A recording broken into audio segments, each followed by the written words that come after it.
लोगों की अपील है कि बच्ची की कोई इमदाद की जाए, तरस करके या मुथाज बच्ची और गरीब आदमियाँ।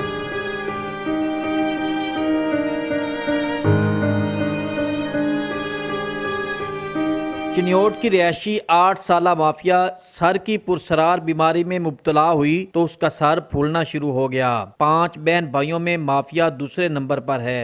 ये सारे इन्हां दे सिर च पानी है ते दवाई दवुई भी करांदे रहे। अगे सिर वड्डा हुण कोई घट गया सिर ते डॉक्टरां ने कहा है बस इतना ही रहेगा सिर, और इनका कोई इलाज नहीं।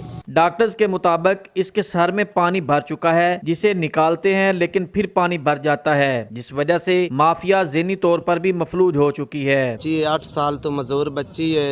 मेरी वड्डे लोगों की अपील है कि बच्ची की कोई इमदाद की जाए, तरस करके या मुथाज बच्ची और गरीब आदमियाँ।